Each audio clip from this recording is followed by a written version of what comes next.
गुरुभ्यः अस्माकं प्रतिष्ठानेन पारस्करगृहे सूत्रम् अधिकृत्य समायोजिता 10 दिवसीया राष्ट्रीय स्वाध्याय कार्यशाला। अस्यां कार्यशालायाम् अद्य प्रथमे दिवसे उद्घाटन सत्रे अस्मिन् भवतां समेषां हार्दं स्वागतम्। परम्परायाः निर्वहणं कुर्वन् कार्यक्रमस्य प्रारम्भे वैदिकमङ्गलाचरणार्थं निवेदयामि। श्रीमान् रोहित शर्मा महोदयं, श्रीमान् रोहित शर्मा अस्य कार्यक्रमस्य वैदिकमङ्गलाचरणम् आचरिष्यति।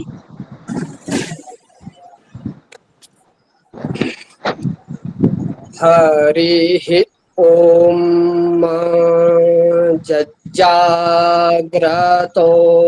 दूरमुदैति दैवं तदुसुप्तस्य तथैवैति दूरङ्गमञ्ज्योतिखाञ्ज्योतिरेकन्तन्मे मनः शिव संकल्पमस्तु येन कर्मण्यपसो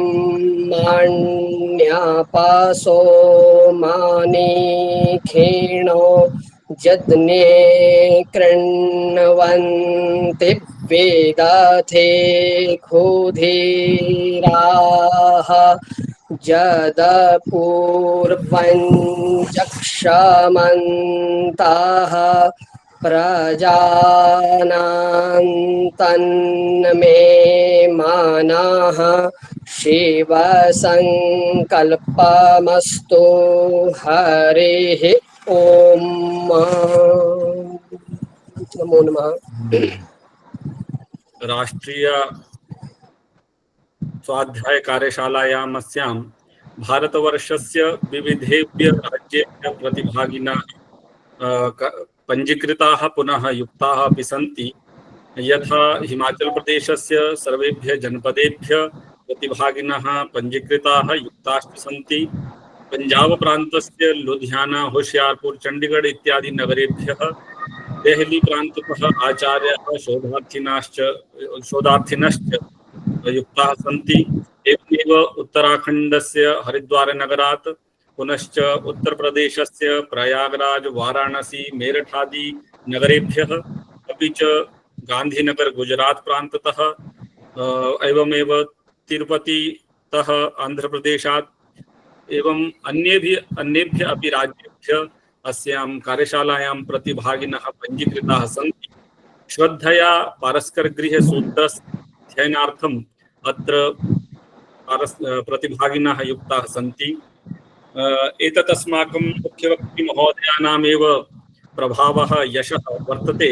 तेषामेव मुखात् पारस्करगृहसूत्रस्य पाठं श्रोतुं सर्वे अपि श्रद्धया अत्र युक्ताः सन्ति। अस्य कार्यशालायाः मुख्यवक्ता रूपेण युक्ताः सन्ति प्रोफेसर राममूर्ति चतुर्वेदी गुरुवर्याः महोदयः अस्माभिः सह युक्ताः सन्ति। अपि च अन्ये अपि विद्वांसाः, आचार्याः, गुरुवाश्च अस्याम् उपस्थिताः सन्ति। सर्वेषाम् अतिथीनां परिचयपूर्वकं स्वागतं वाचिकं स्वागतं कर्तुम् अहं निवेदयामि। निगमागम प्रतिष्ठानस्य सचिव महोदयं डॉक्टर रणजीत कुमार महोदयं, यत् महोदयः अत्रत्य अद्यतनीय मुख्यातिथीनां वाचिक स्वागतं करिष्यति। डॉक्टर रणजीत महोदयः। ओम श्री गुरुभ्यो नमः। अत्र उपस्थितान् सर्वान् अहं वन्दे। अस्मासु उपस्थिताः सन्ति अत्र प्रोफेसर राममूर्ति चतुर्वेदी वर्याः, स्वनामधन्याः। एतेषां जन्मस्थानं गोरखपुर उत्तर प्रदेश वर्तते। वर्तमाने ते वाराणस्यां तिष्ठन्ति, भगवतः विश्वनाथस्य नगर्याम्। एते नव्य व्याकरण शास्त्रे ऋग्वेद विषये पुनश्च शुक्ल यजुर्वेद विषये कृतभूरि परिश्रमाः तत्र आचार्य उपाधिं प्राप्य पुनः शोधकार्यं कृतवन्तः। 34 वर्षाणि यावत् एतेषाम् अध्यापनकालः।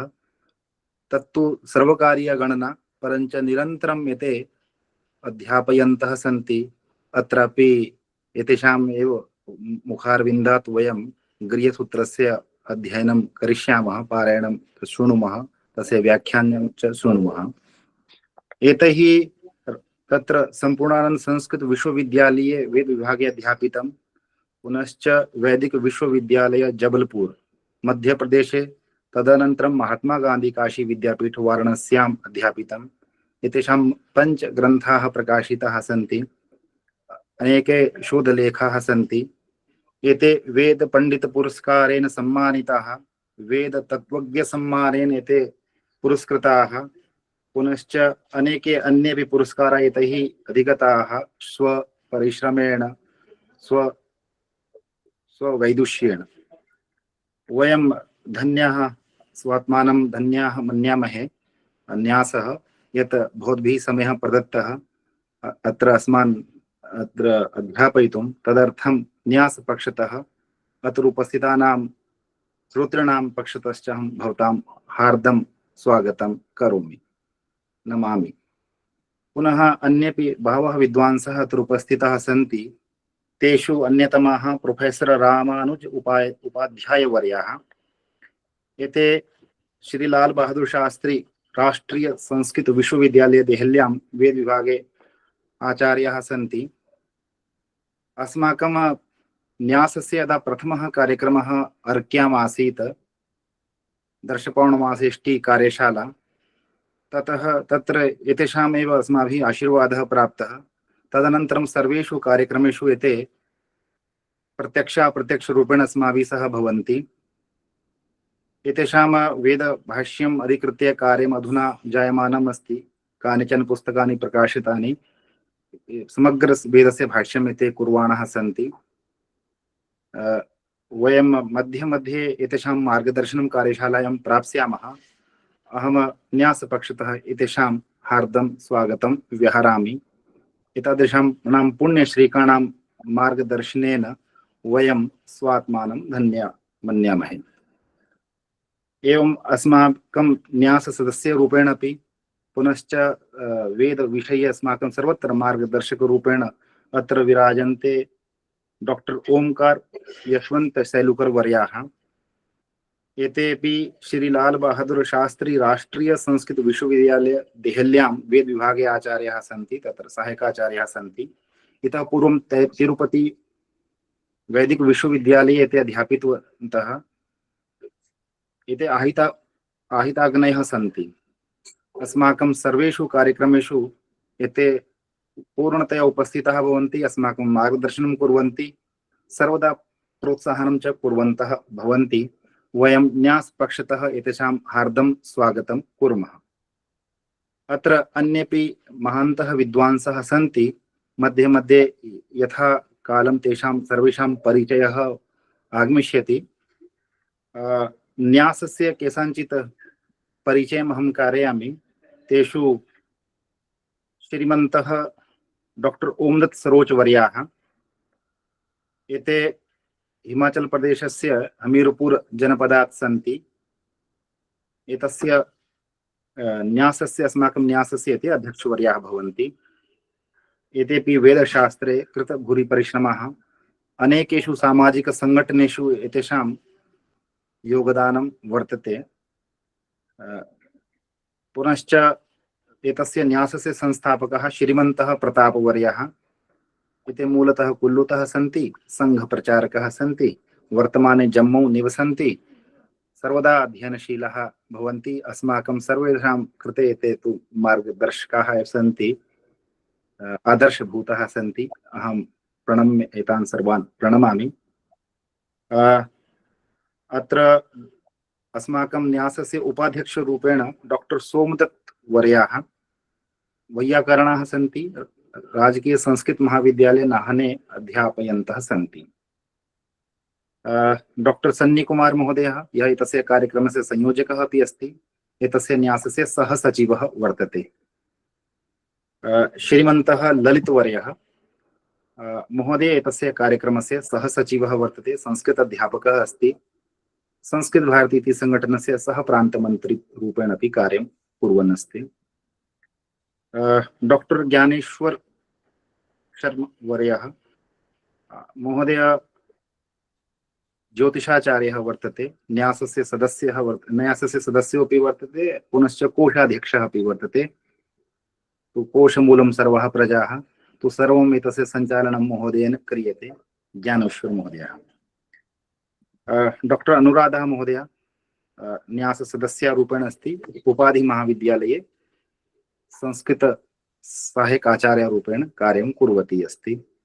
डॉक्टर जयकृष्णवर्याः ते वैयाकरणाः सन्ति, चम्बा संस्कृत महाविद्यालये अध्यापयन्तः सन्ति। डॉक्टर पारिक वर्याः ते अपि न्यास सदस्याः। महोदय आयुर्वेदाचार्यः, हिमाचले एव कार्यं कुर्वन् अस्ति, मूलतः महोदय राजस्थानतः अस्ति। महोदय अस्माकं न्यासस्य सदस्यः। एवं डॉक्टर भानु महोदयः वैयाकरणः, सोलन संस्कृत महाविद्यालये सहायकाचार्यः वर्तते। अन्येपि अत्र अस्माभिः सह न्यासस्य केचन दायित्वे सन्ति, केचन प्रत्यक्षाप्रत्यक्षरूपेण सर्वदा अस्माकं सहयोगं कुर्वन्तः भवन्ति। अहं सर्वेषां न्यासपक्षतः हार्दं स्वागतं व्याहरामि। नमो नमः। धन्यवादः महोदयः। पारस्करिगृहसूत्रं भारतीयसंस्कृतेः संस्काराणांश्च व्यवहारिकः आधारः वर्तते। संस्काराणां समस्तपद्धतिग्रन्थानाम् आधारः अयमेव ग्रन्थः। द्विजत्वप्राप्तये, वेदानाम् अधिकारप्राप्तये च गृहसूत्रोक्तसंस्काराणाम् आचरणम् आवश्यकं भवति। एतदर्थमेव शुक्लयजुर्वेद सम्बद्धं पारस्करिगृहसूत्रम् अधिकृत्य एषा कार्यशाला अत्र समायोजिता वर्तते। अस्याः कार्यशालायाः प्रास्ताविकं पुनश्च न्यासस्य संस्थापनायाः उद्देश्यं वक्तुम् इदानीम् अहं निवेदयामि। अस्य न्यासस्य संस्थापकमहोदयं श्रीमान् प्रतापसिंह महोदयः कार्यशालायाः प्रास्ताविकं वदिष्यति। श्रीमान् प्रतापवर्यः। ॐ विश्वानि देव सवितर्दुरितानि परासुव यद्भद्रं तन्न आसुव। निगमागम प्रतिष्ठानस्य संयोजने प्रवर्तमानायाः अस्य कार्यशालायाः सर्वेऽपि प्रतिभागिनः सर्वेभ्यः स्वागतम्। प्रतिष्ठानस्य पञ्जीकरणं सार्ध एकवर्षपूर्वं जातम्। पञ्जीकरणात् पूर्वं विविधैः विद्वद्भिः सह चर्चा कृता, तेषाम् आशीषा, तथा च सर्वे अपि एते युवानः सन्ति। डॉक्टर सन्नी महोदय, सोमदत्त महोदय, डॉक्टर रंजीत महोदय, ज्ञानेश्वर महोदय, एतेषां महता उत्साहेन एतस्य पञ्जीकरणं जातम्। न्यासेन बहूनि कार्याणि करणीयानि सन्ति इति लिखितमपि अस्ति। जनानाम् अपेक्षा अपि अस्ति। अस्माकं ज्येष्ठाः सन्ति, अस्माकं शुभचिन्तकाः सन्ति, तेषां बह्व्यः अपेक्षाः अपि सन्ति न्यासात्। परन्तु सद्य तु अस्माभिः कार्यद्वयं निश्चितमस्ति। प्रतिवर्षम् एकवारं वैदिक श्रौतयागस्य प्रत्यक्ष प्रयोगः, इष्टि प्रयोगः, द्वितीयं तु अस्माकं स्वाध्याय कार्यशाला। इदानीं पर्यन्तं प्रयोग दृष्ट्या पश्यामः चेत् पौर्णमास इष्टि अभवत्, चातुर्मास्य यागस्य अपि अनुष्ठानम् अभवत्। कार्यशाला, स्वाध्याय कार्यशाला दृष्ट्या तु एषा प्रथमा कार्यशाला अस्ति। एषा आभास्य माध्यमेन प्रवर्तमाना कार्यशाला अस्ति। कार्यशालायाः अस्य विषय अस्ति पारस्कर गृह्यसूत्रम्। वैदिक वाङ्मये बहवः विषयाः सन्ति। क्रमशः एकमेकं विषयं वयम् अग्रे चालयामः। यथा यथा सामर्थ्यं भवति तथा तथा वयम् एतादृशीनां कार्यशालानाम् आयोजनं कुर्मः। उत्तरभारते वयं प्रायः सर्वे अपि शुक्लयजुर्वेदस्य माध्यन्दिनशाखायाः अध्ययिनः अस्माकं गृह्यसूत्रमपि पारस्कर गृह्यसूत्रमस्ति। अस्माकं सौभाग्येन वैदिक वाङ्मयस्य अधिकृताः विद्वांसः आचार्यवर्य प्रोफेसर राममूर्ति चतुर्वेदी महाभागाः स्वयमेव अस्मान् अस्मिन् शास्त्रे प्रवेशं कारयन्ति। अस्मासु केचन तु पूर्वं पठितवन्तः स्युः, केचन स्वल्पं केचन अधिकं, परन्तु एवं पञ्जीकरण आवलिं दृष्ट्वा इति भाति यत् अस्मासु बहवः एतादृशा ये प्रथमवारं व्यवस्थितया एतस्य अध्ययनं करिष्यन्ति अथवा प्रवेशं करिष्यन्ति। तो अस्माकम् अस्मिन् शास्त्रे प्रवेशं कारयन्ति आचार्यवर्या प्रोफेसर राममूर्ति चतुर्वेदी महाभागा।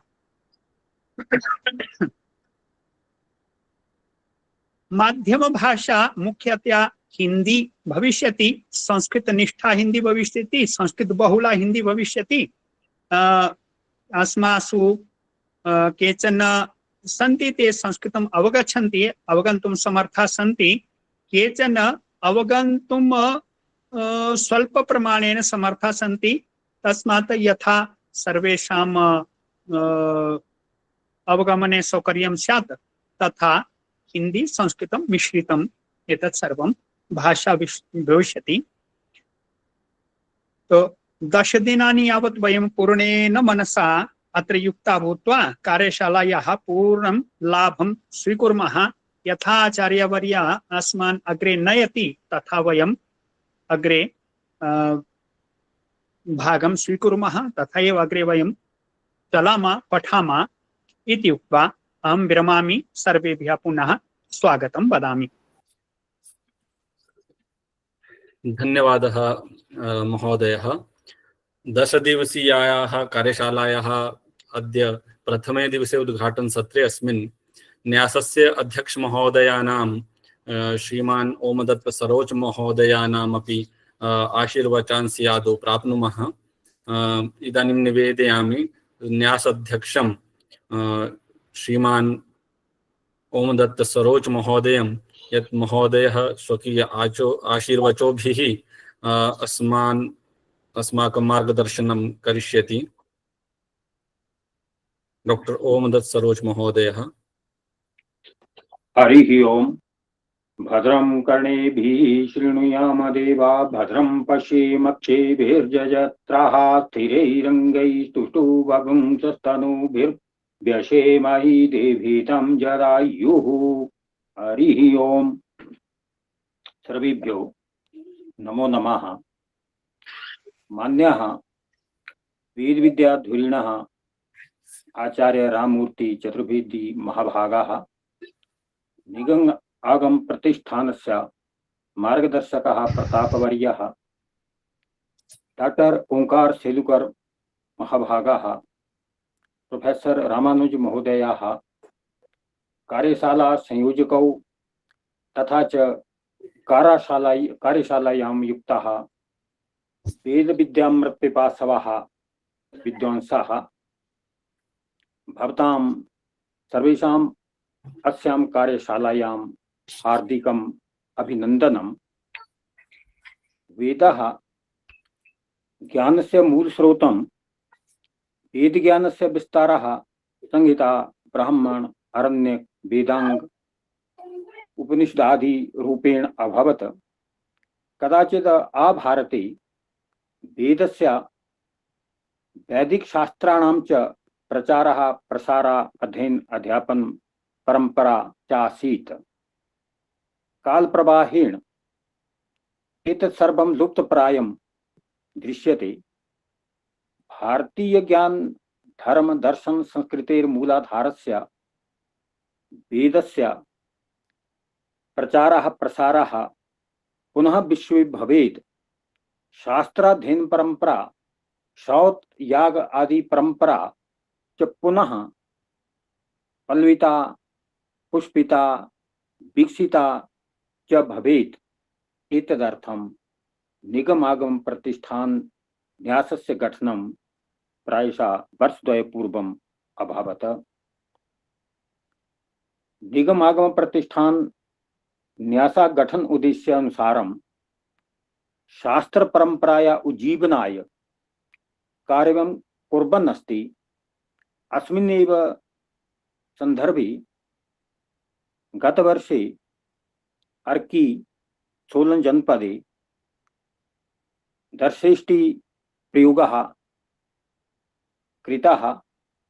तदनन्तरम् अस्मिन्नेव वर्षे फरवरी मार्च मासे हिमाचल प्रदेशस्य हमीरपुर मंडलस्य बड़ौली बगौर इति नाम्नि ग्रामे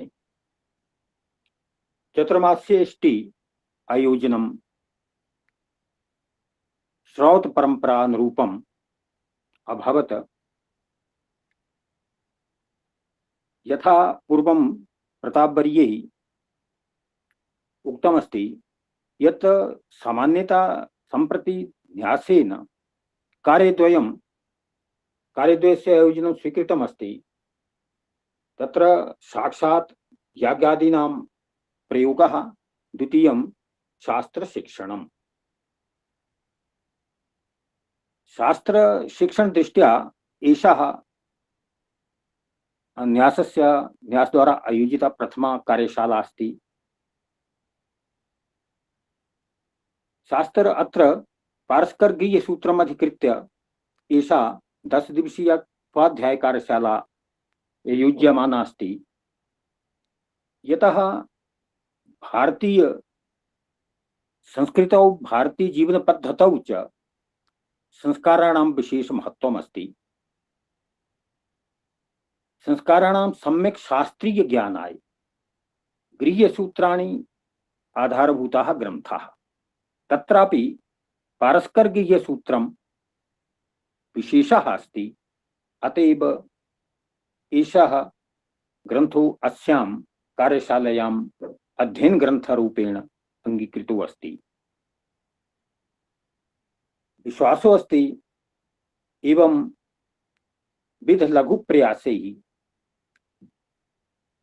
शास्त्रीय परंपराया पुनरुज्जीवनं भविता तथा च विश्वे पुनः वेद शास्त्र ज्ञान परंपरायाः पताका दोधूयमाना भविष्यति।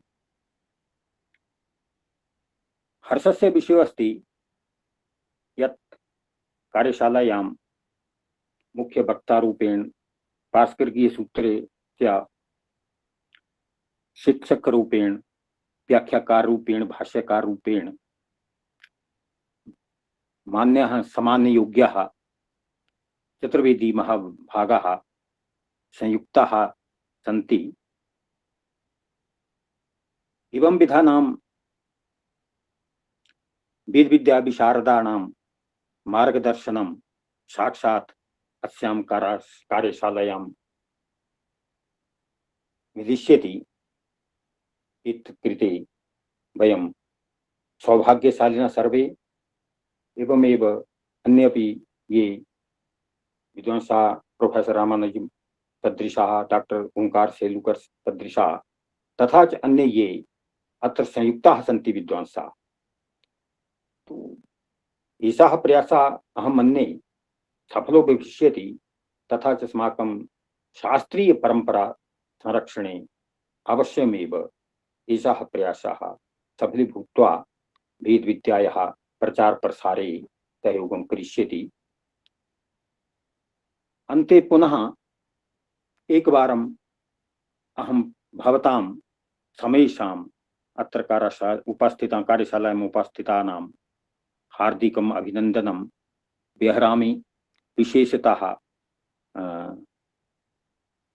प्रोफेसर राममूर्ति चतुर्वेदी महाभागानां तथा च अन्येषां सर्वेषामपि विदुषां धन्यवादं व्याहृत्य अहं विररामि। तथा च भेद पुरुषस्य भेद भगवतः अस्मिन् सेवा कर्मणि अस्माकं सर्वेषां प्रयासः सामूहिकरूपेण सफलो भवेत् इति विश्वासेन पुनः अहं विररामि। धन्यवादः सर्वेषां। हरिः ओम्। धन्यवादः महोदयः। इदानीम् अध्ययनस्य आरम्भात् प्राक् प्रतिभागिनां कृते केचन निर्देशाः निवेदनरूपेण सन्ति। आदौ सभी प्रतिभागियों से निवेदन है कि अपना माइक कृपया ऑफ रखें और प्रश्न सत्र में ही प्रश्न आप पूछ सकते हैं, और उसके बीच में यदि किसी प्रतिभागी का कोई प्रश्न हो वो लिख करके यहाँ समूह के जो चैट बॉक्स है उसमें लिख सकते हैं। और यदि वीडियो कनेक्टिविटी यदि किसी के पास अच्छी है तो कैमरा ऑन कर सकते हैं, लेकिन कृपया माइक ऑफ ही रखें और सभा की गरिमा बनाए रखें। इसके साथ ही जिन प्रतिभागियों ने पंजीकरण कर लिया है वह सुनिश्चित करें कि उन्होंने जो पंजीकरण प्रपत्र में जानकारी भरी है वो उचित हो, उसी के अनुरूप प्रमाण पत्र आदि बनाए जाएंगे। इसके अतिरिक्त जिन प्रतिभागियों ने अभी तक पंजीकरण नहीं किया है वह भी आज ही पंजीकरण निश्चित रूप से कर लें, और जो प्रतिभागी प्रतिदिन कार्यशाला में उपस्थित रहेंगे उन्हीं प्रतिभागियों को प्रमाण पत्र आदि प्रदान किए जाएंगे। इसके साथ ही ग्रंथ जो हमारा पारस्पर गृह सूत्र है उसके हरिहर भाष्य की एक पीडीएफ प्रति जो हमारा कार्यशाला का समूह है उस समूह में प्रेषित की गई है और पुनः भी एक बार प्रेषित की जाएगी। तो हम अपने स्वाध्याय के क्रम में पुस्तक को सामने उद्घाटित कर सकते हैं, यहाँ भी वह स्क्रीन शेयर की जाएगी। तथापि अपनी सुविधा के लिए हम अपने यदि सिस्टम फोन इत्यादि में उसको खोल लेंगे तो हमारे लिए सुविधाजनक ये रहेगा। तो यह कुछ सामान्य निर्देश हैं, इनका हम सब पालन करेंगे और संपूर्ण अनुशासन के साथ इस स्वाध्याय कार्यशाला का लाभ हम उठाएंगे। इदानीम् अवसरः अस्ति साक्षात् सादरं निवेदयामि अस्याः कार्यशालाः ये मुख्यवक्तारः सन्ति प्रोफेसर राममूर्ति चतुर्वेदी वर्याः, महोदयं निवेदयामि यत् महोदयः स्वकीय वचोभिः अस्मान् उपकुर्वन्तु इति महोदयः सादरम्।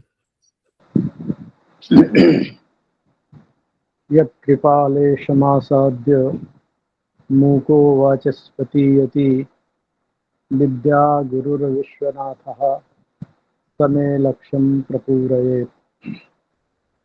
सानन्दमानन्दवने वसन्तम् आनन्दकन्दं हतपापवृन्दं वाराणसीनाथमनाथनाथं श्रीविश्वनाथं शरणं प्रपद्ये।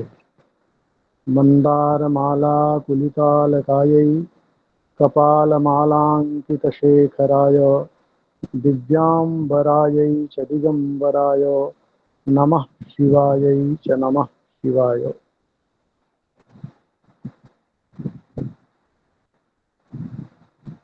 परम सौभाग्यम अस्माकं भारतीयानां यद् अद्यापि भारते सन्ति केचन मनीषिणः ये अस्मान् प्रेरयन्ति सत्कर्मानुष्ठानाय। तेषु महाभागेषु हिमाचलप्रदेशीयाः प्रताप सिंह महोदयाः, ओंकारदत्त महोदयाः, सन्नी महोदयाः केचन स्वनामधन्याः महापुरुषाः स्मर्यन्ते। तेषां प्रेरणया इदं परम उत्कर्षशीलं कार्यं स्वाध्याय कार्यशालारूपं प्रवर्तमानं विद्यते। अत्र उपस्थिताः प्रोफेसर रामानुज उपाध्याय प्रमुखाः, अस्माकं मनुजकल्पाः, डॉक्टर रंजीत कुमार शर्म प्रमुखाः, अस्माकं अन्तेवासिकल्पाः, अनेके वेदविद्वांसः अत्र समवेताः सन्ति। तेषां सर्वेषां मंगलाय काशी विश्वेश्वरं काशी विश्वनाथं प्रार्थये। एतादृशी मतिः तदैव उदेति यदा भगवतो विश्वेश्वरस्य महती अनुकंपा वरीवर्ति। एतेन इदम् आयाति यत् हिमाचलीयानाम् अथ तत्सम्बद्धानां तेषां मित्रवर्याणां हृदये भगवतो विश्वेश्वरस्य महती कृपा अस्ति। अतः वेदानुसन्धानविषये, स्वाध्यायकार्यशालाविषये, वैदिकविषयान्वेषणे तेषाम् अभिरुचिः प्रवर्तमाना विद्यते। अधिकं नैव वच्मि, केवलम् एतदेव वच्मि भवतां समेषां कृते यत् इदं तावत् पारस्परगृह्यसूत्रं रत्नायमानं वर्तते सर्वेषां गृह्यसूत्राणां मध्ये। यतो हि इदानीं सम्पूर्णे भारते वर्षे शुक्लयजुर्वेदस्य माध्यन्दिनीया शाखा तन्मन्त्राश्च प्रवर्तमाना विद्यन्ते। तेषां मन्त्राणां विनियोगः श्रौतकर्मणि श्रौतसूत्रानुसारं, स्मार्तकर्मणि गृह्यसूत्रानुसारं प्रवर्तमानं विद्यते।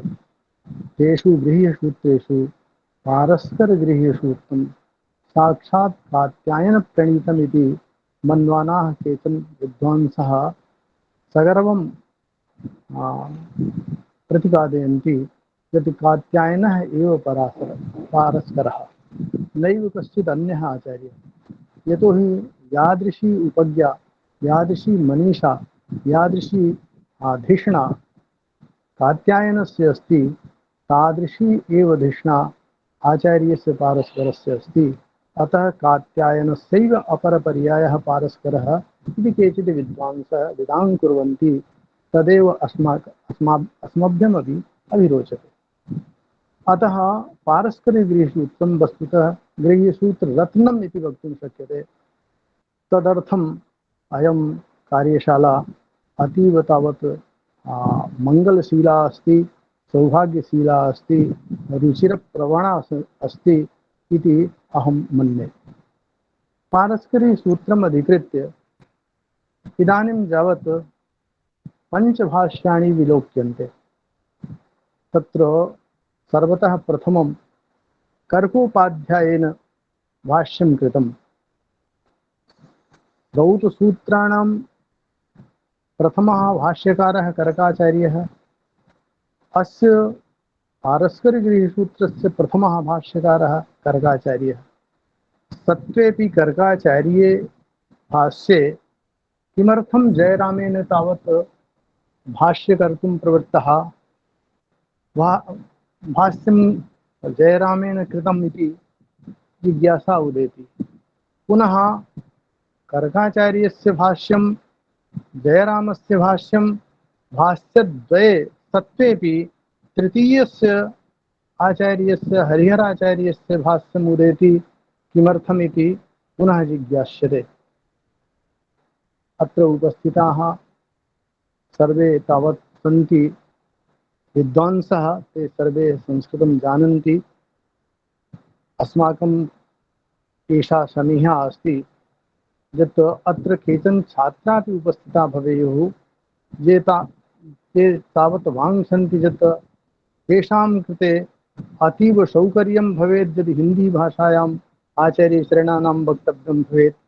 यदि तेषाम् एतादृशी मनीषा अस्ति तर्हि तां मनीषाम् अधिकृत्य अहं स्वकीयं वाचं हिन्दीभाषायां वक्तुम् इहे, येन तावत् सर्वेषां सौकर्यं भवेत्, सर्वेषां लाभप्रदः भवेत्। बंधुओं, हम ये कहना चाहते हैं कि महाभाष्यों में सबसे पहले पतंजलि का महाभाष्य माना जाता है, उसके बाद वेद का भाष्य माना जाता है। वेद भाष्यकारों के बाद श्रौत सूत्र, गृह्य सूत्र, सुल्भ सूत्र इत्यादि सूत्र ग्रंथों पर जो भाष्य किए गए हैं ये भी महाभाष्य की कोटि में ही आते हैं। तो श्रौत सूत्र जो कात्यायन का है, कात्यायन श्रौत सूत्र, उस पर सर्वतः प्रथम भाष्य किया है कर्काचार्य जी ने। और उन्हीं गर्गाचार्य जी ने पारस्कर गृह सूत्र पर भी भाष्य किया है प्रथमतः। गर्गाचार्य के भाष्य के रहते जयराम ने पुनः भाष्य किया, इसमें क्या हेतु हो सकता है। और जयराम और गर्गाचार्य के भाष्य होते हरिहराचार्य ने पुनः तृतीय भाष्य किया पारस्पर गृह सूत्र पर, इसमें क्या हेतु हो सकता है। और इन तीनों भाष्यों के रहते हुए फिर गदाधराचार्य ने जो है चौथा भाष्य किया पारस्पर गृह सूत्र पर, और पुनः पांचवें भाष्यकार विश्वनाथाचार्य हुए, जिन्होंने इन चारों भाष्यों के उपस्थित रहते भी पांचवें भाष्य की आवश्यकता समझी। हमने जो सूक्ष्म अध्ययन से पारस्पर गृह सूत्र को देखा कि वस्तुतः पारस्पर गृह सूत्र केवल श्रौत विधियों के अनुसरण से, उनके अनुकूलता से जो गृह्य कर्मों में किए जाने वाले आचार हैं, उन आचारों पर प्रकाश डालने के लिए गृह्य सूत्रों का सूत्रार्थ किया संक्षेप में गर्गाचार्य जी ने। परंतु लोक में आचार को प्रतिष्ठित करने के लिए केवल सूत्रार्थ पर्याप्त नहीं था। सूत्र में आए हुए जो मंत्र थे, उन मंत्रों का व्याख्यान भी उन सूत्र निर्दिष्ट आचार्य के साथ समझना आवश्यक था। इसलिए द्वितीय आचार्य जयराम जी ने उन सूत्र संकेतित मंत्रों को भी ग्रहण करके उनका व्याख्यान किया। और केवल मंत्र का अर्थ बता देना भी पर्याप्त नहीं था। सूत्रों के द्वारा जो विधियां निर्दिष्ट हुई, वे विधियां कैसे संपन्न की जाती हैं, इस विधि को प्रायोगिक रूप से पद्धति के रूप में बतलाने की आवश्यकता पड़ी कि अग्नि की स्थापना के लिए अग्नि के स्थापन के पहले कौन से कर्तव्य किए जाने चाहिए, वे कर्तव्य कैसे किए जाते हैं, इन सारी पद्धतियों का परिज्ञान हमारे हरिहराचार्य जी ने किया। तो हरिहराचार्य जी में तीनों विशेषताएं आ गईं। उन्होंने पारस्पर गृह सूत्र का सूत्रार्थ भी किया, पारस्पर गृह सूत्र में आए हुए मंत्रों का व्याख्यान भी किया, और पारस्पर गृह सूत्र में सूत्रानुसार मंत्रानुसार उन पद्धतियों का, आचार विधियों का दिग्दर्शन भी कराया। इसलिए पारस्पर गृह सूत्र के भाष्यकारों में हरिहराचार्य का भाष्य सबसे अधिक सम्मानित हुआ, सम्मान्य हुआ।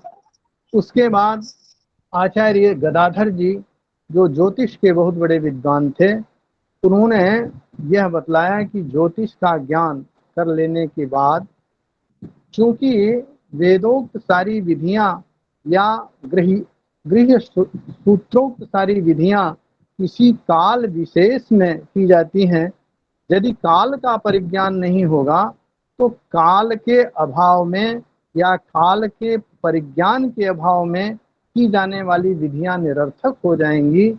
इसलिए काल के परिज्ञान के साथ यदि गृह्य सूत्र के विधियों का अनुष्ठान किया जाएगा तो उनकी जो फलश्रुति है, उनका जो फल है, वो यथावत प्राप्त होगा।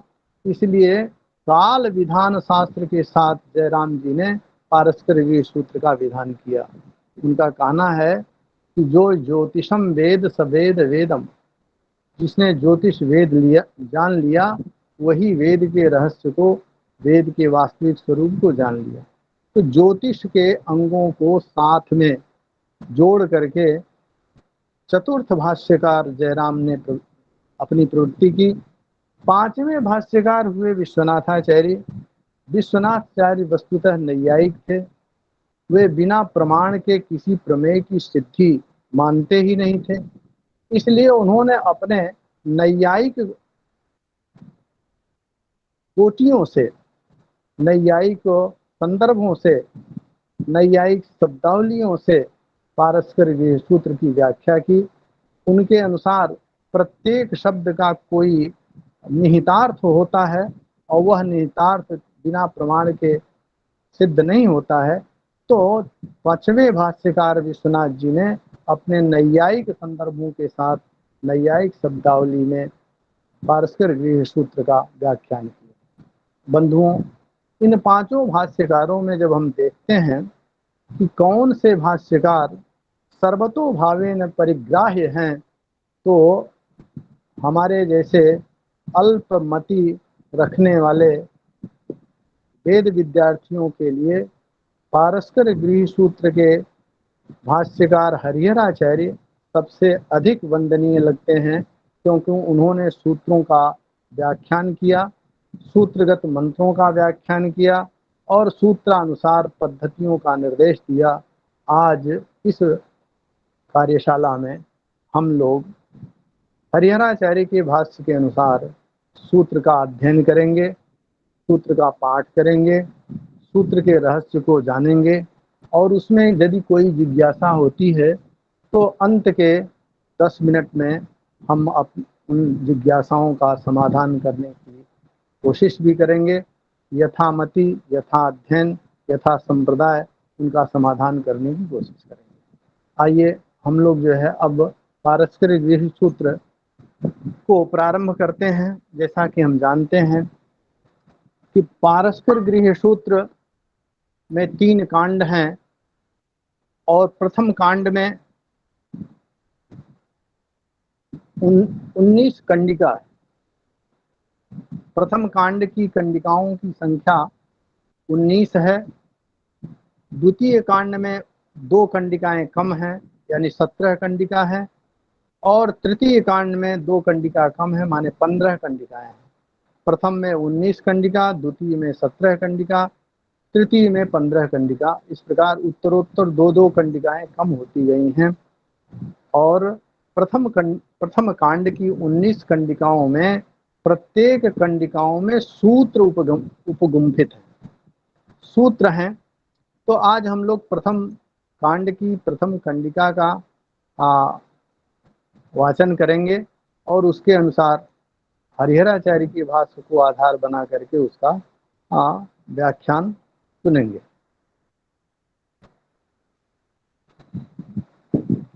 बंधुओं, पहले आप लोग अपने अपने पारस्पर गृह सूत्र सामने रख लें। सूत्रों का एक बार सम्यक उच्चारण हो जाए, हम स्वयं करते हैं, आप लोग सुने और उसमें कैसे अर्थ स्फुटित होता है और भाष्यकारों ने प्रत्येक पद का अर्थ कैसे किया है, इसको हम लोग समझें। तो श्री गणेशाय नमः। अथातो गृह्यस्थाली पाकानां कर्म परिसमह्योपलिप्योल्लिख्यो धृत्याभ्युच्छाग्निम उपसमाधाय दक्षिणतो ब्रह्मासनमास्तीर्य प्रणीय परिस्तीर्य अर्थवदासाद्य पवित्रे कृत्वा प्रोक्षणीः संस्कृत्य अर्थवत प्रोक्ष्य निरूप्य आज्यमधिसृत्य पर्यग्नि कुर्यात्। श्रुवं प्रतप्य प्रमृज्य अभ्युक्ष्य पुनः प्रतप्य निदध्यात्। आज्यम उद्वास्य उत्पूय अवेक्ष्य प्रोक्षणीश्च पूर्ववद उपयमानान् कुशान् आदाय समिधो अभ्याधाय पर्युक्ष्य जुहुयात्। एष एव विधिर्जगत् क्वचिद् होमः। प्रथम कंडिका के ये 5 सूत्र हैं। पहले भाष्य के पहले थोड़ा सा सूत्र का अन्वय हो जाए, सूत्र में सरलता आ जाए। अथातो गृह्यस्थाली पाका नाम ये प्रथम सूत्र है। इसमें कोई क्रियापद नहीं है। वैयाकरणों का कहना है कि वाक्य का ही अर्थ अभिप्राय विशेष को प्रेरित करता है, और वाक्य उसे कहते हैं जिसमें एक कोई तिंग पद होता है। एक तिंग वाक्यम, निराकांक्षम वाक्यम, ये वाक्य का लक्षण बताया गया। तो जहां पर तिङंत पद नहीं होता है वहां तिङंत पद की अपेक्षा कर ली जाती है, अध्याहार कर लिया जाता है, और उन पद के समूहों को वाक्य बना करके वाक्यार्थ किया जाता है। अथा तो गृहस्थालीपा का नाम कर्म, इस सूत्र में 4 पद हैं। अथ, अतः, गृहस्थालीपा का नाम कर्म। अथ शब्द यह अव्यय है। अतः ये तशिलांत पंचम्यंत पद है और हेत्वर्थक है। गृहस्थालीपा का नाम ये षष्ठंत एक पद है, और कर्म नपुंसक एक पद है, कोई क्रियापद नहीं है। यहाँ पर भाष्यकार ने वक्ष्यते इति सूत्र शेषः कह करके क्रियापद को जोड़ दिया है। तो सूत्र का अर्थ हो गया अथा तो गृहस्थालीपा का नाम कर्म वक्ष्यते, ये सूत्र का अर्थ हो जाएगा। इसी प्रकार अन्य भाष्यकारों ने, किसी ने व्याख्यास्यते कहा, किसी ने प्रोच्यते कहा, किसी ने वक्ष्यते कहा। सूत्र शेष हो जाने पर वाक्य हो जाएगा और फिर वाक्य का अर्थ होगा।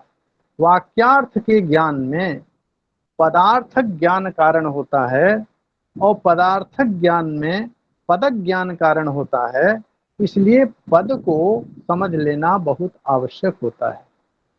इस सूत्र में जो 4 पद हैं, वह प्रथम पद जो अथ पद है, वो आचार्यों के मत से है कि यह आनंतर्य वचन है अथवा ये मांगल्य वचन है।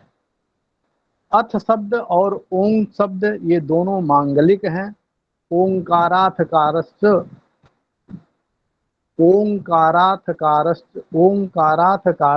द्वौ शब्दौ ब्रह्मणः पुरा कंठम भित्वा विनिर्यातौ तेन मांगलिका उभौ।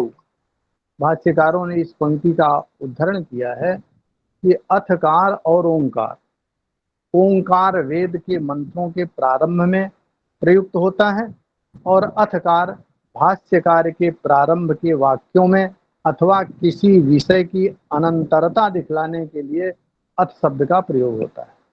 तो यहाँ भी जो है भाष्यकारों के मत से अथकार मांगलिक भी है और आनंतर्य भी है, माने श्रौत कर्मानुष्ठान का व्याख्यान कर देने के अनंतर स्मार्त कर्मों के अनुष्ठान का प्रकरण प्राप्त होता है, इसलिए यहाँ अथ शब्द उपयुक्त है, योग्यतम है।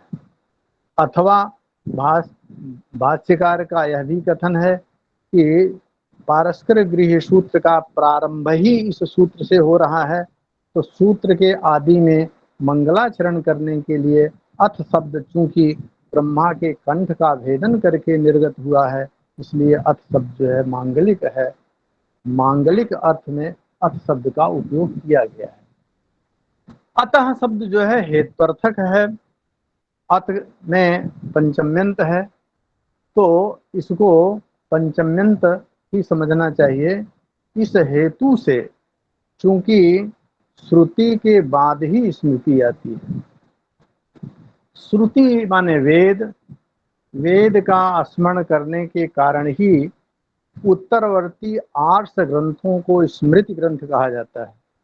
जो ऋषियों ने वेदों का स्मरण करके लोक हित की कामना से शास्त्र के रूप में संपूर्ण वसुधा तल के मनुष्यों को प्रदान किया, उसको स्मृति कहते हैं। इस स्मृति में श्रुति संगत है।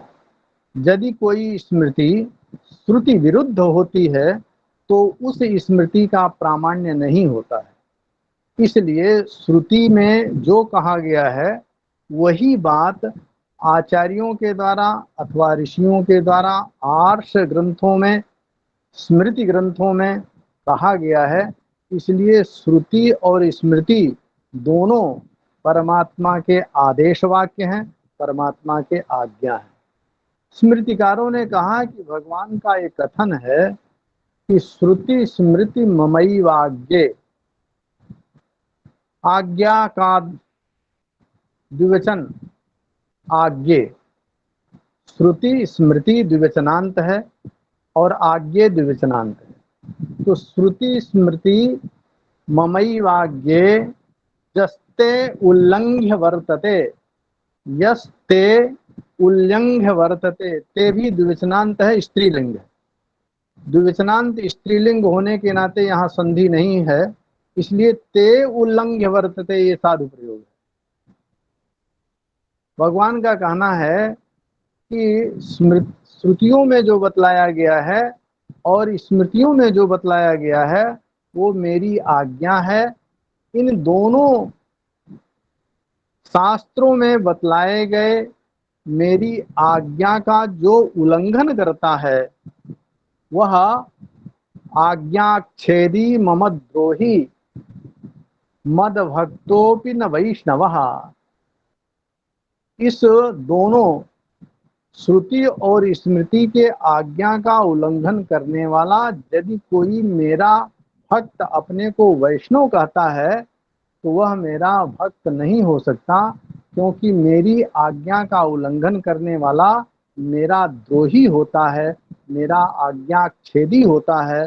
वह भक्त होते हुए भी वैष्णव नहीं होगा, वैष्णव होते हुए भी मेरा भक्त नहीं हो सकता।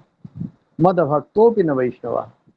इन वचनों से लगता है कि पारस्कर गृह सूत्र के जो वचन हैं वो श्रुति के ही वचन हैं और श्रुति के समान ही इनका प्रामाण्य है, क्योंकि पारस्कर गृह सूत्र स्मृति ग्रंथ है, स्मृति ग्रंथ का प्रामाण्य श्रुति के समान ही होता है। तो चूंकि इसके पहले श्रौत सूत्रों का व्याख्यान किया जा चुका है आचार्य कात्यायन के द्वारा, इसलिए अब स्मृति ग्रंथों का प्रारंभ किया जाता है।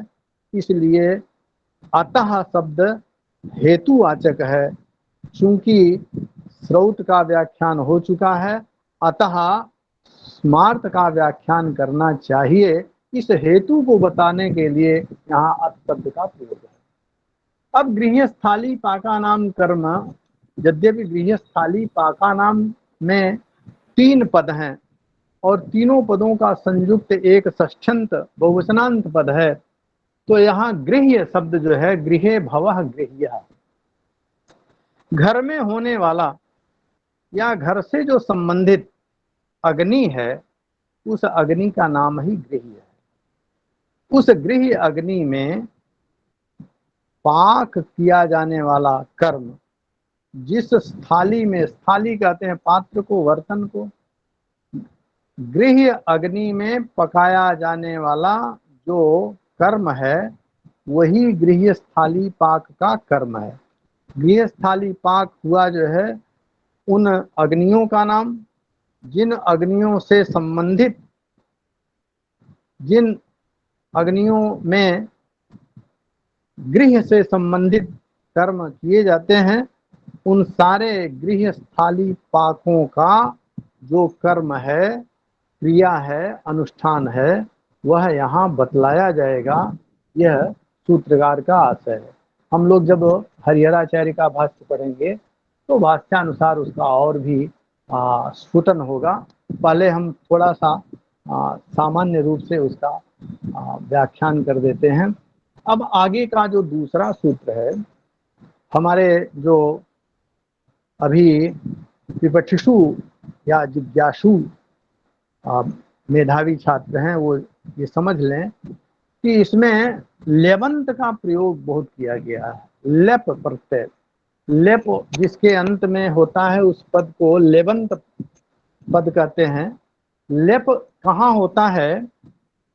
जहाँ 2 क्रियाओं में सबसे पहले क्रिया को बतलानी होती है, उस पहले क्रिया को बतलाने के लिए उस धातु में अक्त्वा प्रत्यय होता है।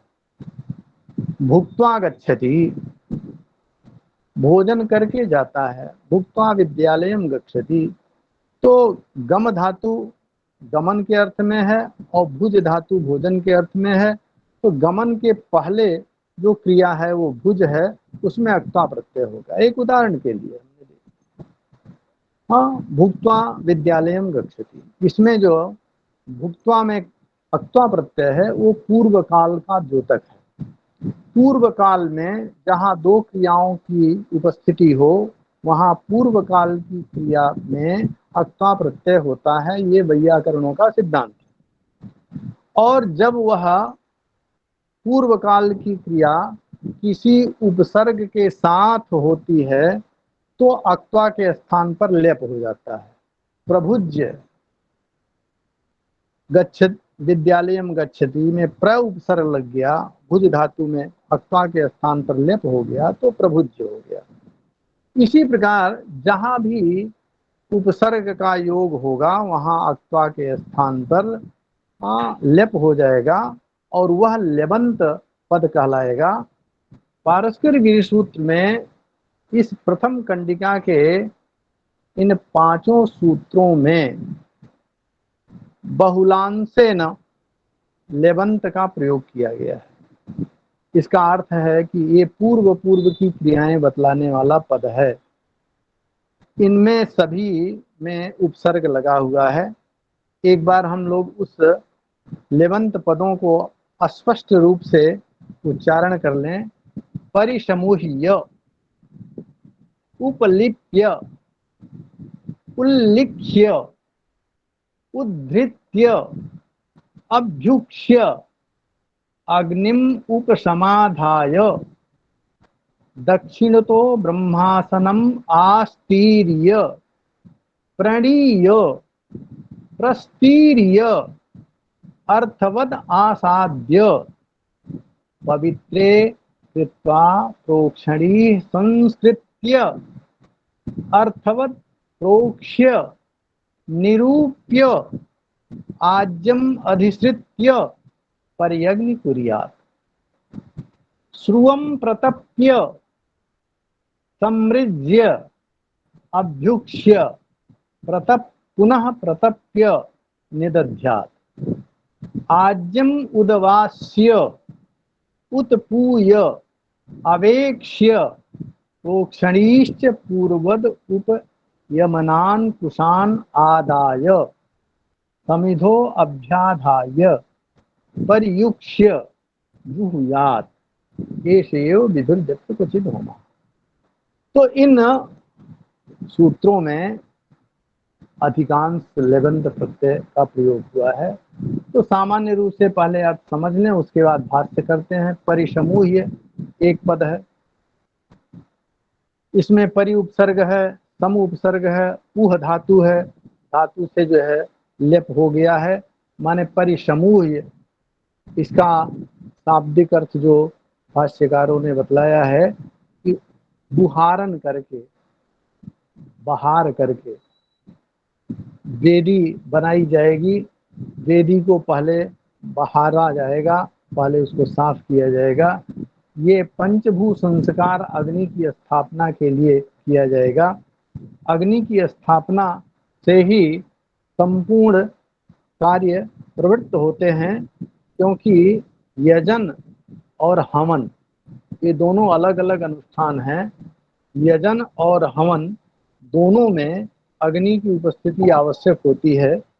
इसलिए अग्नि की स्थापना के पहले जहाँ पर अग्नि स्थापित की जाएगी उस भूमि का संस्कार किया जाएगा और उस भूमि के संस्कार के लिए उसको पंचभू संस्कार के नाम से कहा जाता है। कुछ आचार्यों का कहना है कि भूमि तो पहले से ही संस्कृत है, क्योंकि देव यजनी पृथ्वी कहा गया है। जहाँ पर देवताओं का यजन किया जाए उस पृथ्वी का नाम देव यजनी है। और संपूर्ण वसुधा तल में भारत की भूमि ही देव यजनी बतलाई गई है। वसुधा तल तो सप्तद्वीपा वसुंधरा है, 7 द्वीप वाली ये संपूर्ण वसुंधरा पृथ्वी कहलाती है। लेकिन सभी द्वीपों में देव यजन नहीं होता है, केवल भारतीय वसुधा और भारतीय वसुंधरा के ऊपर ही देवताओं के लिए यजन और होम हवन होता है। यह वेद की आज्ञा है कि यह भारत भूमि ही देवयजनी है। तो कुछ आचार्यों का ये पूर्व पक्ष था कि यदि भूमि ही देवयजनी है, देवताओं के यजन योग्य भूमि भारत भूमि है, तो संपूर्ण भारतवर्ष में कहीं भी अग्नि की स्थापना की जाए, उस अग्नि की स्थापना के लिए भूमि के संस्कार का कोई औचित्य नहीं होता है। ये पूर्व पक्ष है। उत्तर पक्ष में कहा गया कि वस्तुतः भूमि भारत की देवयजनी जरूर है, लेकिन अग्नि की स्थापना के लिए अग्नि सर्वत्र उपस्थित होकर के देवताओं को हवि प्रदान नहीं कर सकता, इसलिए अग्नि भी संस्कृत हो। इसलिए यह जो पंचभू संस्कार कहा जाता है, ये भूमि के साथ साथ अग्नि का भी संस्कार होता है। संस्कृत अग्नि में दी गई आहुति ही देवता ग्रहण करते हैं, इसलिए भूमि के संस्कार के साथ साथ अग्नि का भी संस्कार है, इसलिए ये पंचभू संस्कार किया जाता है। पंचभू संस्कार में पहला संस्कार भूमि का परिसमूहन करना। परिसमूहन करने के बाद उपलिप्य, उपलिप्य का अर्थ है उसका लेपन करना। किससे लेपन करेंगे? गोमय से। गोमय में लेपन की शक्ति है क्योंकि उसमें आर्द्रता है, उसमें द्रवता है, लेकिन उसको लेपन योग्य बनाने के लिए उसके साथ उदक का संयोग करते हैं।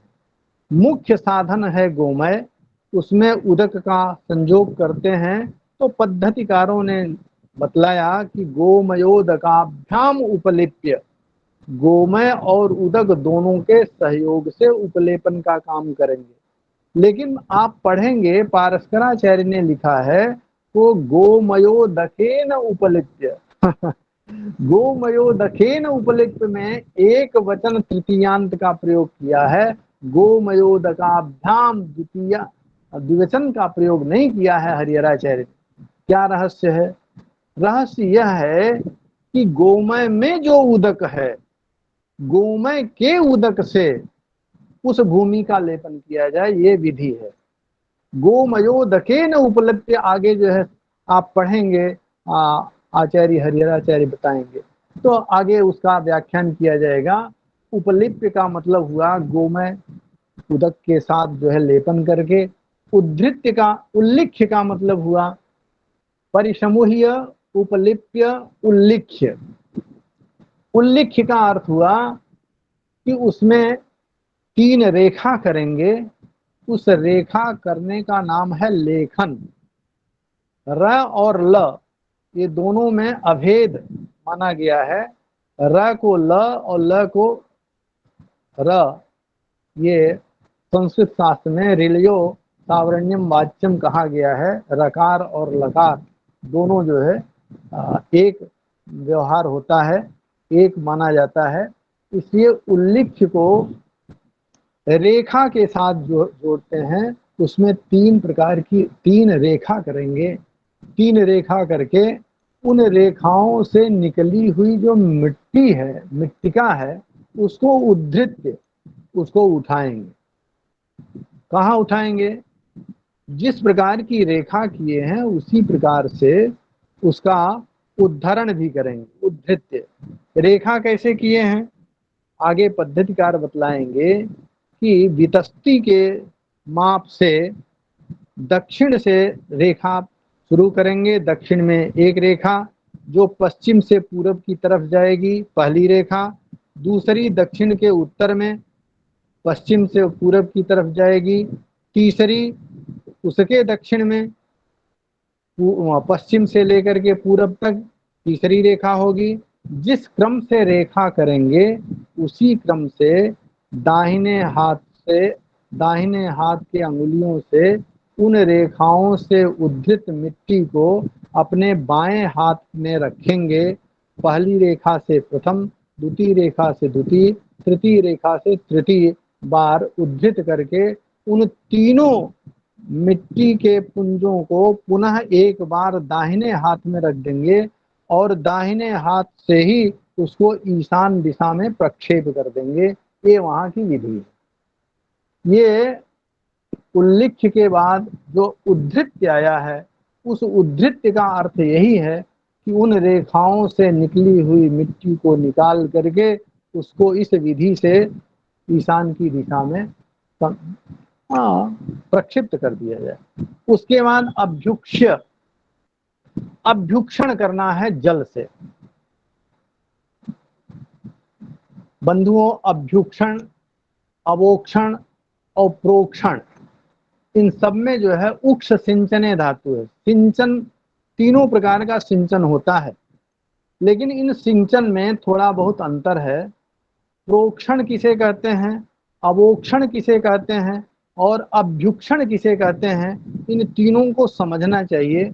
सूत्रकार यहाँ अभ्युक्षण कहे, अभ्युक्ष्य, अवोक्ष नहीं कहा, प्रोक्ष नहीं कहा। प्रोक्षण आगे कहेंगे, अभ्युक्षण अलग है, प्रोक्षण अलग है। संस्कृत अर्थवत प्रोक्ष्य, ये प्रोक्ष कहेंगे। ध्यान दीजिए, प्रोक्षण कहते हैं जब हम दाहिने हाथ को उत्तान की दिशा में रख करके और उस हस्तगत जल को अपने अंगुलियों के मध्य से नीचे गिराते हैं, सिंचन करते हैं, उसका नाम प्रोक्षण है।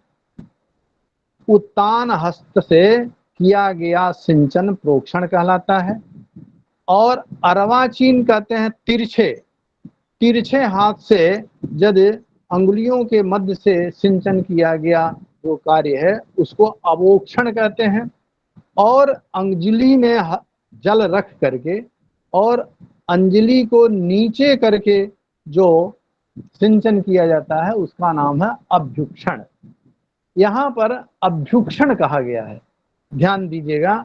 प्रोक्षण करने पर विधि वैरूप्य होगा, विधि वैगुण्य होगा। अगर जो अभ्युक्षण के स्थान पर अवोक्षण कर दिया, प्रोक्षण कर दिया, तो वेद के बताए गए विधि का पालन सम्यक रूप से नहीं हुआ।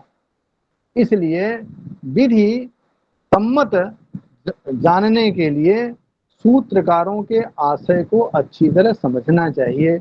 यहाँ अभ्युक्ष का मतलब अंजलि को नीचे करके जल का सिंचन करे। इन 5 संस्कारों के द्वारा भूमि का संस्कार और उसमें प्रतिष्ठित होने वाले अग्नि का संस्कार हो जाता है। सभी अग्नियों में डाली गई आहुति देवता ग्रहण नहीं करते, संस्कृत अग्नि में ही डाली गई आहुति देवता ग्रहण करते हैं। संस्कृत भूमि में प्रतिष्ठित अग्नि का ही संस्कार होता है। इसलिए सबसे पहले इस पंचभूत संस्कार के द्वारा भूमि का संस्कार होता है और संस्कृत भूमि में प्रतिष्ठित अग्नि होने से अग्नि का संस्कार होता है। इसलिए अब इस प्रकार संस्कार किए जाने वाले भूमि में अग्निम उपसमाधायो, अग्नि को स्थापित करते हैं। अग्नि को स्थापित करके दक्षिणतो ब्रह्मासनम आस्तीर्य, दक्षिण की दिशा में ब्रह्मा को बैठने के लिए आसन बिछाते हैं। और आस्तीर्य माने बिछा करके, प्रणीय का अर्थ है प्रणीता पात्र में जल का आनयन करके। देखिए, सभी स्मृतियों में श्रुतियों से ही विधियां अध्यारित हुई हैं। श्रुति में अपाम प्रणयन एक प्रकरण है, अपाम प्रणयन।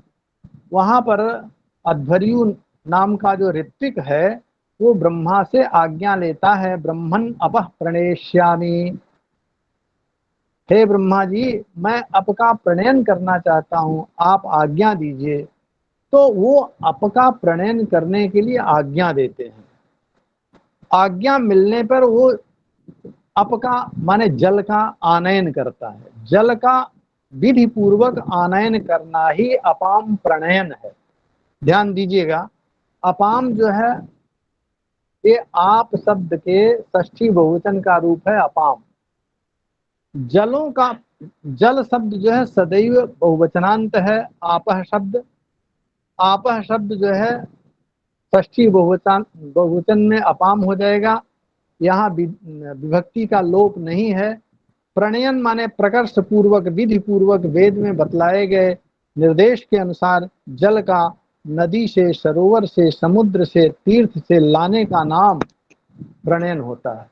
तो यहाँ सूत्रकार ने केवल संकेत किया है, प्रणीय, यहाँ लगंत प्रत्यय है कि जल का प्रणयन करके, परिस्तीर्य माने कुशों का परिस्तरण करके। जहां पर अग्नि की स्थापना होगी वहां पर जल का भी आगमन होगा। पृथ्वी तत्व के बाद ही जल तत्व आता है। हम लोग जानते हैं कि पंच महाभूतों में आकाश प्रथम तत्व है, वायु द्वितीय तत्व है, अग्नि तृतीय तत्व है और जल द्वितीय तत्व है, चतुर्थ तत्व है और पृथ्वी पंचम तत्व है। पृथ्वी का अभी हम लोगों ने संशोधन किया, अग्नि का आनयन किया, जल का आनयन किया।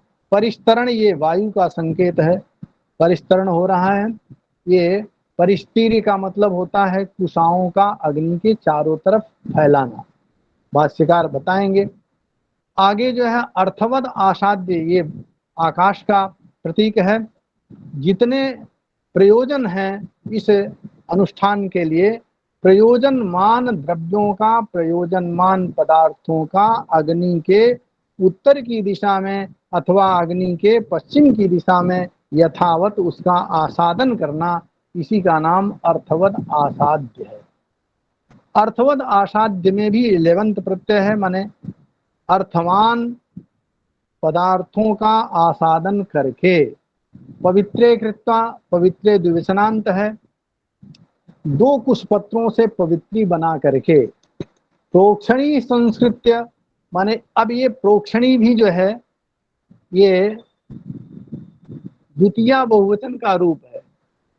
प्रोक्षण्य आपह का विशेषण है। जिस जलों से प्रोक्षण किया जाए उन जलों का नाम प्रोक्षणी है। जिन जलों से प्रोक्षण किया जाए उन जलों का नाम प्रोक्षणी है। यहाँ द्विवचनांत प्रयोग है प्रोक्षणी। जैसे आपह का द्विवचनांत प्रयोग होता है अपह, वैसे जो है प्रोक्षण्य आपह का द्विवचनांत प्रयोग माने द्वितीय बहुवचन का प्रयोग होता है प्रोक्षणी। तो प्रोक्षणी संस्कृत्य, ये दोनों युगल एक साथ पद हैं, माने जुगल। प्रोक्षणी जल का संस्कार करके। अर्थवत प्रोक्ष्य, जो आसादित वस्तु हैं, जो प्रयोजनवान वस्तु हैं, उनका प्रोक्षण करके। निरूप्य आज्यम, आज्य स्थाली और आज्य दोनों अलग अलग रखे गए हैं, बतलाए जाएंगे आगे। आज्य स्थाली में आज्य को स्थापित करना ही आज्य का निरूपण है। उस आज्य को अधिश्रित्य माने अग्नि पर रखना उसका अधिश्रयण है। अग्नि पर्यग्नि कुर्यात, आज्य स्थाली अग्नि पर रखा गया, चरुस्थाली अग्नि पर रखा गया। इन आज्य स्थाली और चरुस्थाली के चारों तरफ एक अग्नि के ज्वाला का मंडल बनाना, यही पर्यग्निकरण है। ये पर्यग्निकरण करने के बाद एक श्रुव नाम का पात्र है, भाष्यकार बतलाएंगे श्रुव का आकार प्रकार। उस श्रुव को उसी अग्नि में अधोमुख प्रतपन करते हैं और कुशा से उस श्रुव का सम्मार्जन करते हैं। सम्मार्जन करने के बाद फिर उसका अभ्युक्षण करते हैं। किसका? श्रुव का। किससे? प्रोक्षणी पात्र से। और पुनः उसको अग्नि में तपाते हैं और तपा करके श्रुआ को फिर दक्षिण देश में, अग्नि के दक्षिण देश में उसको रख देते हैं। ये जो है क्रियाएं वहां होती हैं। इतने क्रियाओं के बाद आज्यम उद्वास्य, अग्नि पर रखा अधिश्रय किया गया जो आज्य है उसको बाहर निकालते हैं। उद्वास्य माने बाहर निकालते हैं। उत्पूय माने उसमें प्रोक्षणी के पवित्रीकरण से, माने प्रोक्षणी में स्थित जो पवित्री है, पवित्री कहते हैं कुशपत्र 2 से बना हुआ जो पवित्र है, उसी को पवित्री कहते हैं। पवित्र द्विवचनांत है, उन दोनों पवित्रों को एक साथ कहते हैं। उनसे उसका उत्पमन करते हैं। उत्पमन माने आज अग्नि के संपर्क से नीचे आया, पृथ्वी के संपर्क में आया, अब उसको पवित्र पदार्थ से उत्पमन कर देंगे। माने पवन कहते हैं वायु को, वायु के साथ उसका संपर्क करना मतलब उस आज्य को ऊपर उछालना, माने वायु के साथ उसका संपर्क कराना। और फिर अवेक्ष माने उसको देखें, किसको? आज्य को। उसमें यदि कोई अपद्रव्य हो तो उसका निरसन कर दें। प्रोक्षणीश्च पूर्वद, पुनः उस आज्य से युक्त पवित्र के द्वारा पुनः प्रोक्षणी का पूर्ववत प्रोक्षण करेंगे। पूर्ववत क्या कहते हैं? प्रोक्षण करेंगे। वो प्रोक्षणी के जल को प्रणीता के जल से पहले प्रोक्षण कर चुके हैं। यहाँ पर आज्य का उत्पन्न करने के बाद उसका पुनः प्रोक्षण करते हैं पूर्ववत। उसके बाद उपयमन कुशान, उपयमन कुश समूह में बतलाया जाएगा। उपयमन कुश संज्ञा है, सम्मार्जन कुशों की संज्ञा है। उन उपयमन कुश को लेकर के और जो समिधाएं रखी गई हैं उन समिधाओं को लेकर के, उन्हीं समिधाओं को आज्य में सम्मिलित करके उसको अग्नि में जुहियात माने हवन कर देते हैं। हवन करने के पहले उसी प्रोक्षणी के जल से अग्नि के चारों तरफ पर्युक्षण करेंगे। पर्युक्षण माने चारों तरफ अविच्छिन्न जल की धारा गिराएंगे। पर्युक्षण के बाद ही आहुति देंगे। इस आहुति के देने के अनंतर आवाहित देवताओं का, संपूर्ण देवताओं का हवन प्रारंभ हो जाएगा। यह विधि जहाँ होगी वहीं पर जो है होम संज्ञा होगी, वहीं पर यजन संज्ञा होगी, वहीं पर देवताओं के आहुति का कार्य किया जाएगा। यही सूत्रकार कहना चाहते हैं कि ऊपर की सारी जो विधियां हैं, एष एव विधिर यत्र क्वचिद होमः, जहाँ कहीं भी ये सारी विधियों का परिपालन किया जाएगा वहाँ पर होम संज्ञा कहा जाएगा। उसी को हवन के नाम से, यज्ञ के नाम से कहा जाएगा। होम और यज्ञ में अंतर ये है कि यजन यजति को कहते हैं और हवन जुहोति को कहते हैं। स्रोत सूत्रों में यजत जुहोति नाम को विशेषः कह करके जिज्ञासा की गई है कि यजति क्या है और जुहोति क्या है, तो उसमें अंतर बतलाया गया है। जुहोति होम को कहते हैं। होम उसे कहते हैं जहाँ पर बैठ करके स्वाहाकार के द्वारा देवताओं के नाम के साथ चतुर्थ्यंत पद जोड़ करके आहुति प्रदान की जाए, उसका नाम जुहोति है। उसी को हवन कहते हैं, उसी को होम कहते हैं। और यजन किसको कहते हैं?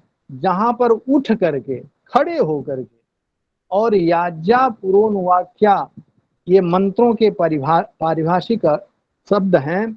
जिन मंत्रों के द्वारा देवताओं का आवाहन किया जाए वो पुरोनुवाक्या कहलाते हैं, और जिन मंत्रों के द्वारा आहुति दी जाए उसको आज्ञा कहते हैं। तो जहाँ पर याज्ञा और पुरोनुवाक्या मंत्र बोले जाएं और जहाँ पर स्वाहाकार से आहुति न दी जाए, वसटकार से आहुति दी जाए, वसटकार प्रदानांता जजते है, उनको जजन कहते हैं, उनको जजती कहते हैं। तो इस प्रकार यजत, यजन, वसटकारांत प्रदान करने वाला जो अनुष्ठान है वो श्रौत अनुष्ठान कहलाता है, और स्वाहाकार से प्रदान किया जाने वाला जो हवन है वह स्मार्त कर्म कहलाता है। तो स्मार्त में होम होता है और श्रौत में यजन होता है। यहाँ पर सूत्रकार ने यह निर्देश दिया, एष एव विधिर यत्र क्वचिद होमः। यह सारी विधियां ऊपर जो बतलाई गई हैं, परिसमूही से लेकर के पर्यग्नि कुर्यात, पर्युक्त जुहियात, यहाँ तक द्वितीय सूत्र से लेकर के चतुर्थ सूत्र की सारी विधियां जो पूर्व काल जुहियात ये प्रधान क्रिया है, हवन करना चाहिए। उसके पहले क्या करना चाहिए? उनके पहले की क्रियाओं में सब में लेवंत प्रत्यय बतलाया गया है। सब में लेब कह करके ये कहा गया है कि ये करके ये करके ये करके तब जुहियात। जुहियात माने हवन करना, ये सबसे प्रधान क्रिया है। और प्रधान क्रिया की संपन्नता के पहले इतनी सारी क्रियाएं हो जानी चाहिए। ये सारी पूर्वकालिक क्रियाएं हैं, इनका संकेत सूत्रकार करते हैं। अब इन सूत्रों का विस्तृत विवरण हम लोग भाष्य में देखेंगे और हमें लगता है कि अब प्रश्न का समय हो गया है। इस पर कोई प्रश्न बनता है, कोई प्रश्न बनता है तो बड़ी विनम्रता से प्रश्न को उपस्थापित करके उसके जिज्ञासा का समाधान किया जा सकता है। बस इन्हीं शब्दों के साथ मैं अपने सभी वरिष्ठ जनों को प्रणाम करता हूं और अपने कनिष्ठ जनों को अपने शुभाशीष से आप्लावित करते हुए अपने प्रिय छात्रों को, अपने अनुजों को अपनी प्रेम भरी वाणी से उनको शुभाशीष और उनके आयुष्य की कल्पना करते हुए, कामना करते हुए, उनके दीर्घायुष्य की कामना करते हुए अपनी वाणी को विराम देता हूँ। जयतु संस्कृतम, जयतु भारतम।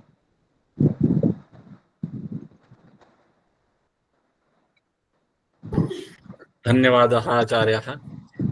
आचार्यैः अत्यन्तं सरलैः शब्दैः अद्यतनीयपाठस्य अध्यापनं कारितं। तथापि यदि कस्यचित् प्रतिभागिनः काचित् जिज्ञासा वर्तते, समयः अस्ति जिज्ञासा समाधानार्थं, निमेषद्वये यदि काचित् जिज्ञासा अस्ति चेत्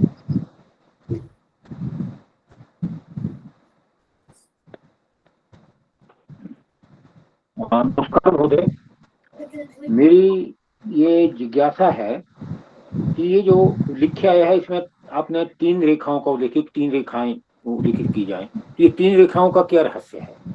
3 ही की बस वो भाष्यकार ने इस पर कोई प्रकाश नहीं डाला है और सूत्रकार ने भी 3 रेखा का उल्लेख नहीं किया है, लेकिन पद्धतिकारों ने 3 रेखा ही क्यों कहा है, ये बात आप संगत है, क्योंकि वस्तुतः जगत की सृष्टि त्रिगुणात्मक है।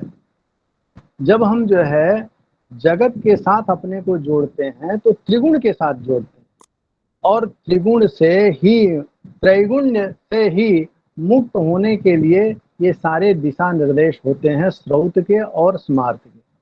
त्रैगुण्य विषया वेदा निस्त्रैगुण्यो भवार्जुन, भगवान ने अर्जुन को नैस्त्रैगुण्य होने के लिए कहा। ये 3 गुण कौन है? प्रकृति के ही ये 3 गुण हैं, सत्वरजतम। इनके ही साम्यावस्था में इसको प्रकृति कहते हैं और वैषम्यावस्था में इसी को सृष्टि कहते हैं। तो वैषम्यावस्था में ही सृष्टि दिखाई पड़ती है और सृष्टि के उपादान ये पंचमहाभूत हैं। पंचमहाभूतों की शुद्धि के बाद ही हम कोई कर्मानुष्ठान करते हैं। तो ये जो 3 रेखाएं हैं वो 3 गुणों, प्रकृति के 3 गुणों का प्रतिमान है। उन तीनों गुणों से हम उनका तत्व लेकर के हम ईश को समर्पित करते हैं। यही भाव है। भाष्यकार ने कहीं इस पर संकेत नहीं किया, लेकिन संप्रदायतः, संप्रदाय से हमने अपने आचार्यों के मुख से जो सुना है वो यही है। यहाँ पर पारस्कर गृह सूत्रकार ने भी परिश्रमोह्यो पलिप्यो लिख्यो धृत्यो भुक्ष्य इत्यादि में सर्वत्र लेवंत प्रत्यय का प्रयोग करके कहीं त्रिउल्लिख्य नहीं कहा, त्रिउल्लिख्य कहा पद्धतिकारों ने, कहीं कहीं भाष्यकारों ने कहा है। तो उनका भी संप्रदाय से ही अनुरोध है कि यहाँ पर 3 का उल्लेख वो त्रिगुणात्मिका शक्ति के प्रतिमान के कारण है। हमारी मंद बुद्धि में तो यही आता है। धन्यवाद जी। और कोई? जी प्रणमामि आचार्य। ललित कुमार यहाँ जी जी जी वदतु वदतु। अत्र एकः प्रश्न उत्पूय इति शब्दः आगच्छति। यहाँ उत्पूय शब्द आया है। हाँ। तो ये जो आद्य के लिए उत्पूय कहा गया, यहाँ इसको पवित्राभ्याम एव कर्तव्यम अथवा अनामिकांगुष्ठाभ्याम? नहीं, अनामिकांगुष्ठाभ्याम पवित्रे संगृह्य, पवित्रे द्विषणान्तम पदम, पवित्रम पवित्रे, जी जी पवित्रे अनामिकांगुष्ठाभ्याम संगृह्य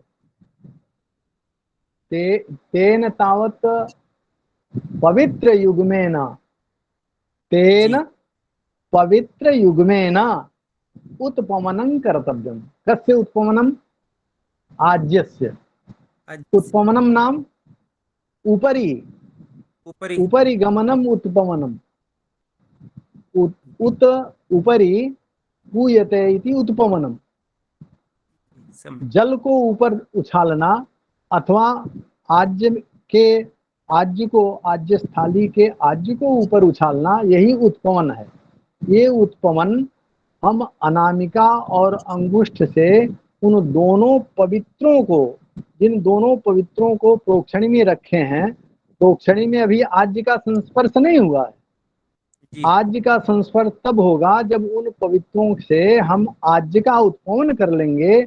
आज्य का उत्पमन करने के बाद फिर प्रोक्षणी को पूर्ववद माने पूर्व की तरह उसका भी उत्पमन करेंगे। ये भाष्यकार आगे बताएंगे, हरिहराचार्य के भाष्य में और स्पष्ट कर देंगे। ललित को इस विषय का माने संज्ञान हो गया कि नहीं, उत्पमन किस लिए है? जी जी जी गुरुजी। उत्पमन जो है अनामिका अंगुष्ठ से गृहीत उन दोनों पवित्रियों से ही होगा, इसीलिए पवित्र युग्मे ने कहा। आगे अन्य कश्चित् प्रश्नः?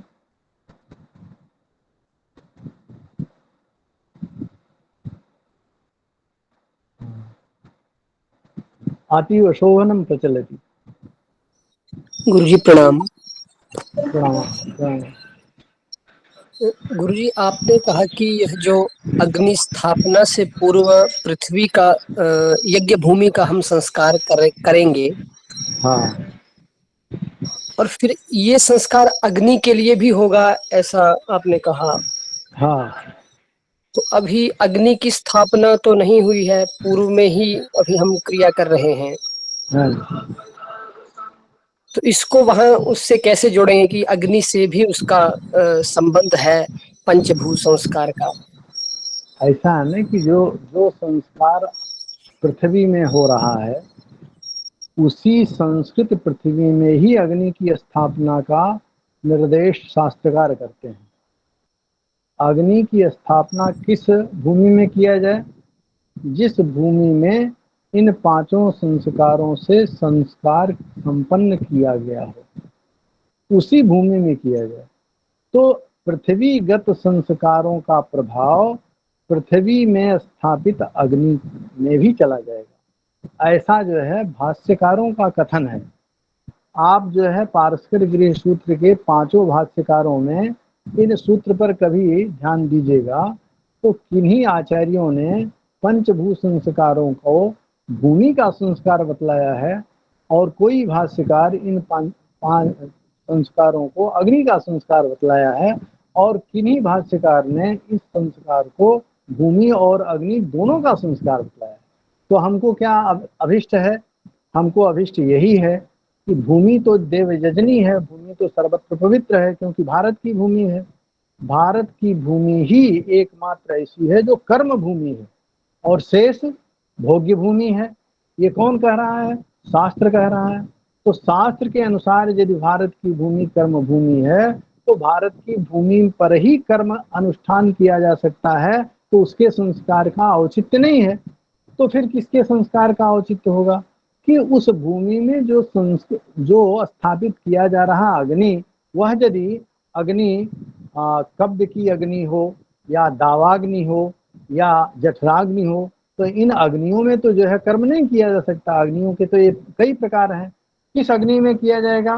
तो आहवनी अग्नि में किया जाएगा, गार्हपत्य अग्नि में किया जाएगा, दक्षिणाग्नि में किया जाएगा, और ये सभी अग्नियां बिना संस्कार के नहीं होंगी। संस्कार के कारण और आकार प्रकार के कारण, दिशा के कारण, काल के कारण एक अग्नि को आहवनीय, जिसका जो है वर्तुल आकार है, जिसका चतुरस्र आकार है, वो आहवनीय है। जो पूरब की दिशा में है, जो पश्चिम की दिशा में है, वर्तुलाकार है, वो गार्हपत्य है। और जो दक्षिण की दिशा में अर्धचंद्राकार है, वो दक्षिणाग्नि है। तो अग्नि तो सब में एक ही है, लेकिन उसके आकार से उसका नाम अलग अलग हो गया। इन अग्नियों में संस्कार है, अतः संस्कृत अग्नि में किया गया कर्म फलदायी होगा, फलद होगा, फल प्रदान होगा। सर्वाणि कर्माणि फल प्रदानानि तभी होगा, ये सूत्रकार कहते हैं। कर्माणि कर्माणि फल युक्तानि, जितने भी वेदोक्त कर्म हैं उनके साथ कोई न कोई फल युक्त है। तो तभी होगा जब भूमि को भी संस्कृत करेंगे और भूमि में स्थापित अग्नि को संस्कृत करेंगे। तो भाष्यकारों के मत से हम कह रहे हैं कि ये संस्कार अग्नि का भी है और क्या नाम है, भूमि का भी है। यही हम लोगों के लिए, सनातनियों के लिए अभिष्ट भी है। आगे एक किसका प्रश्न था? ललित जी का। रोहित शर्मा। अच्छा, रोहित शर्मा। रोहित शर्मा वही एलबीएस वाला रोहित शर्मा क्या? जी गुरुजी, जी एलवीएस। अरे वाह, ठीक है, वर्धताम वर्धताम, ठीक है, धन्यवाद। आगे।